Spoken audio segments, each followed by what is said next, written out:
যদি আমি বাড়িতে থাকি তো খেলা মিস নাই বাচ্চাদের সাথে, প্রতিদিন 1 ঘন্টা মিনিমাম বাচ্চাদের সাথে খেলি প্রতিদিন।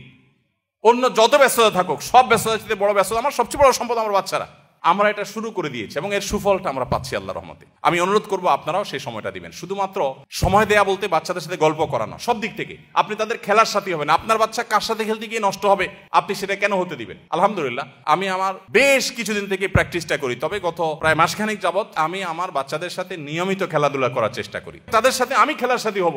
কোন বাচ্চার সাথে খেলতে গিয়ে সে নষ্ট হবে না হবে আমি সময় দেবো তাদেরকে, এবং তাদের গল্পগুলো আপনি শুনবেন, আপনি নিজে তাদেরকে গল্প বলবেন, তাদের পড়ালেখার সাথী হয়ে যাবেন, মেশার চেষ্টা। বেশিরভাগ বাবা মা সন্তানকে সময় দিতে চান না, টিচারের কাছে দিয়ে রাখেন, আপনার কাজের বুয়ার কাছে দিয়ে রাখেন, অমুকের কাছে দিয়ে রাখেন, তমুকের। মায়েরা তো আজকাল বাচ্চাদেরকে ভালো করে নাস্তাও দিতে রাজি না। আমরা যারা মাদ্রাসা চালাই আমরা জানি, টিফিন দিয়ে দিবেন কি অল টাইমের একটা প্যাকেট ধরাই দিবেন, রেডিমেড কিছু ধরাই দিবেন। আপনার বাচ্চাকে আপনি রেডিমেড এগুলো দিয়ে দিচ্ছেন, আপনি বুড়ো হন এই বাচ্চা আপনাকে বৃদ্ধাশ্রমে পাঠাবে, এরকম অল টাইম ধরাই দিবে। বাচ্চাকে হেলদি কিছু একটু রেডি করে দেন, ভালো কিছু একটু নিজে রান্না করে দেন। মায়েরা আজকাল অলস, ওই রেডিমেড কিছু দিয়া যেতে পারলে বাঁচে। বাপেরা অলস, বাচ্চাকে সময় দিতে রাজি না। সার পড়াক, আপনি নিজে আপনার বাচ্চাকে কদিন পড়ান। এই জন্য বাচ্চাদেরকে সময় দিবেন। সময় না দিলে বাচ্চারা কখনো মানুষ হওয়া এটা সম্ভব না। যত বাচ্চা মানুষ হয়েছে দেখবেন বাবা মা অনেক বেশি তাদেরকে সময় দিয়েছে। মায়েরা আজকাল ছোট পোলাপানের পিছনে খাবার নিয়ে যে পরিমাণ দৌড়ায়, যে পরিমাণ পাগল পড়া থাকে, যেখানেই যাবেন মাদের দেখবেন একটাই পেরেশানি, সেটা হলো যে বাটি নিয়ে চামচ নিয়ে বাচ্চার পিছনে পিছনে গুড়গুড় গুড়গুড় করে। কেন? বাচ্চা খায় না। বাচ্চাকে খাওয়ানোর জন্য যত চেষ্টা আপনি করেন, হারাম খানা যেন না খায়, হালালটা যেন খায়, সেই চেষ্টা যদি তার সিকিভাগও করতেন, এক একটা আল্লাহর ওলি এমনি হয়ে যেত। হালাল উপার্জন আপনার বাচ্চাকে সৎ মানুষ হতে সাহায্য করবে। আপনি হারাম উপার্জন করবেন, 2 নম্বর কামাই করবেন, আর আশা করবেন যে আল্লাহ বেলগাছে তুমি তাল দিয়া দাও মালিক, মাবুদ। মালিক শুনবেন না, মালিক আপনার বেলগাছে তাল দিবেন না।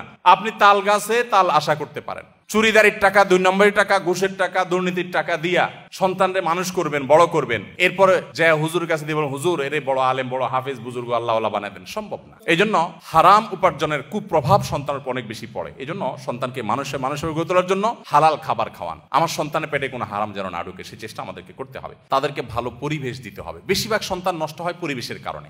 সেই পরিবেশটা শিক্ষা প্রতিষ্ঠান হতে পারে, যে শিক্ষা প্রতিষ্ঠানে বাচ্চা ভালো, আমি আমার বাচ্চাকে মনিটর করব যে বাচ্চার প্রোগ্রেস কি, সে সেখান থেকে ভালো হচ্ছে না খারাপ হচ্ছে, তাকে ভালো পরিবেশ দিতে হবে। যেই প্রতিষ্ঠানে ছেলেরা ভালো, উস্তাদরা ভালো, শিক্ষকরা ভালো, তাদের আমল ভালো, তরবিয়ত ভালো, এগুলো মনিটর করতে হয়, সেখানে আমার বাচ্চাকে দিব। যে প্রতিষ্ঠানে যায় শিক্ষার সাথে কুশিক্ষা শিখে আসে, সেখানে আমার বাচ্চা দিব না। তাকে ভালো পরিবেশ, কারণ সে নষ্ট হবে ভালো খারাপ পরিবেশে গিয়ে। একটা পচা আলু যদি আপনি 1 বস্তা ভালো আলুর পাশে রেখে দেন, দেখবেন আশপাশে 2টা প্রথম পচবে, এরপরে 4টা পচবে, পচতে পুরো বস্তা পচে শেষ হয়ে যাবে। খারাপ জিনিসের প্রভাব এত বেশি। অতএব আপনার বাচ্চা, আপনি যে ফ্যামিলির সাথে বন্ধুত্ব থাকবে, বন্ডিং থাকবে, আসা যাওয়া থাকবে, আপনি দেখবেন সে ফ্যামিলি বাচ্চাগুলো কি করে। ওইগুলো গেমে আসক্ত, ওইগুলা কার্টুন দেখার রুগী। তো আপনি নিশ্চিত থাকেন আপনার বাচ্চার ভিতরে কুপ্রভাব আসবেই আসবে। আপনি সেই ফ্যামিলি বাচ্চার সাথে মিশবেন যারা এই গেম, কার্টুন আর এই সমস্ত আজেবাজে জিনিসে আসক্ত নাই।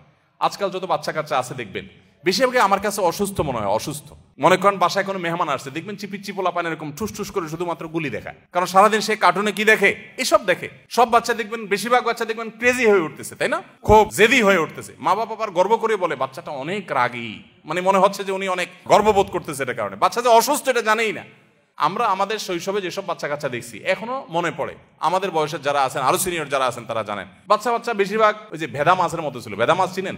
ভেদা মাছ না, চুপচাপ থাকে, এরকম বাচ্চাদেরকে বেশিরভাগ দেখা যাইতো। বেশি ক্ষুধা লেগে গেছে, ব্যথা পাইছে, একটু কামতো টানতো। আর এখন পোলাপান 1.5 বছর 1 বছর থেকে পোলাপান দেখা যায় এমন ক্রেজি যে চুন থেকে নুন করছে তো সব ভাঙচুর শুরু করে দেয়, তাই না? কারণ সারাদিন কার্টুনে এবং সারাদিন ভিডিও গেমসে সে ওইগুলোই দেখে। মার কাট ছাড়ার কিছু নেই। তো বাচ্চার মধ্যে এগুলোর কুপ্রভাব পড়ে। আপনার বাচ্চাকে ভালো মানুষ হিসেবে গড়ে তোলবার জন্য পরিবেশটা অনেক গুরুত্বপূর্ণ, যে সে কোন পরিবেশ পাচ্ছে। এই জন্য আপনি সেই ফ্যামিলির সাথে বন্ধুত্ব করবেন যে ফ্যামিলি বাচ্চা থেকে আপনার বাচ্চা ভালো কিছু শিখবে। আমি ব্যক্তিগতভাবে খুঁজে যে সেরকম ফ্যামিলি বাইর করি, মাশাআল্লাহ ফ্যামিলি বাচ্চারা খুব ভালো, বাপ মাগুলো খুব ভালো, তাহলে তাদের বাসায় যেতে হবে, তাদেরকে বাসায় দাওয়াত দিয়ে আনতে হবে, তাদের সাথে সম্পর্ক তৈরি করতে হবে, তাহলে আমার বাচ্চারা ভালো কিছু শিখবে। এই চেষ্টা আপনার মধ্যে থাকতে হবে, তাদেরকে ভালো পরিবেশ দিতে হবে। সর্বশেষ পয়েন্ট যেটি বলতে চাই তা হলো, বাচ্চাদেরকে বিশেষ করে তারা যখন একটু বড় হতে শিখবে, আল্লাহ ভীরু মুত্তাকি পরহেজগারদের সোহবতে, তাদের মজলিসে, তাদের বৈঠকে, তাদের দার্সে, তাদের প্রোগ্রামগুলোতে নিয়ে যাবেন, তাদের সাথে কথা বলাবেন। এগুলোর প্রভাব, ইতিবাচক প্রভাব বাচ্চার মধ্যে পড়ে। আজ সৎ মানুষের যে দুর্ভিক্ষ চলছে, যে অভাব চলছে, মুত্তাকি পরহেজগার মানুষের যে খরা চলছে, এই খরা কাটাবার জন্য আমাদেরকে সংকল্প করতে হবে, সিরিয়াস হতে হবে, সব দিক থেকে আমাদেরকে নড়ে চড়ে বসতে হবে। আল্লাহ তাআলা আমাদের সবাইকে সেই তৌফিক দান করুন। ভাইরা আমার, সম্মানিত ভাইরা বোনেরা আমার, যদি আপনার সন্তানকে মানুষের মতো মানুষ হিসেবে গড়ে তুলতে পারেন, আল্লাহর শপথ করে বলছি, আপনার এই পরিবার উপভোগ্য হবে, চরম উপভোগ্য হবে, দুনিয়াটা জান্নাতে পরিণত হবে।